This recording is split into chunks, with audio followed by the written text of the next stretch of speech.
ڕەجەب تەیب ئەردۆغان سەرۆکۆمەری تورکیا لە ڕۆژی دووشەممە ڕوبەڕۆی ئەرکێکی سەخت بووەوە بۆ یەخستنی وڵاتەکەی کە بە قوڵی دابەش بووە دوای سەرکەوتنی لە گەڕی دووەمی هەڵبژاردنێکی مێژووی بۆ درێژکردنەوەی دەسەڵاتی دۆدەیە تا ساڵی 2028.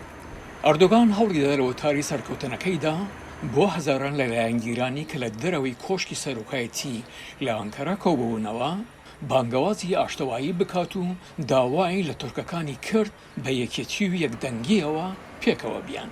کوردەکانی عێراق لە هەولێر پایتەختی هەرێمی کوردستان بۆ چوونی جیاوازیان هەیە سەبارەت بە سەرکەوتنی ڕەجەب تەیب ئەردۆغان. هاوڵاتێکی هەرێمی کوردستان ئێمانە نزیکەوە وەکو زیرانێک تەماشا دەکەن کە هەڵبژاردنەکانی تورکیا کە ڕەجەب تەیب ئەردۆغان دەچوو. بەڕاستی ئەمە وەکو کورد بەڕاستی پێمان خۆش بێ کە چتر دەست بایە وەکو کوردێک پێمان خۆش بێک دەست بایە کە لە پێناو ئەوەی کە خزمەتی کوردی بکردبێ باش ئەوە لە پێناو ئەوەی کە خزمەتی تورک دەکاتن و پێشم خۆشە لەلایەکی کە اقتصادی تورکیای لاواز دەبیتن زارشکە هەرناستەوە. بۆتان دەشڵێت هیچ باشیەکی لە ئەردۆغان نەبینیوە.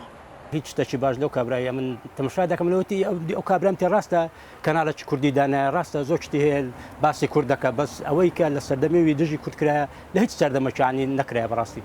مام واحد دەڵێت ئەردۆغان بە دەنگی کورد بردێەوە پێویستە ئۆتۆنۆمیان پێ بدات و لەگەڵ پەکەکە ئاشتی دروست بکات.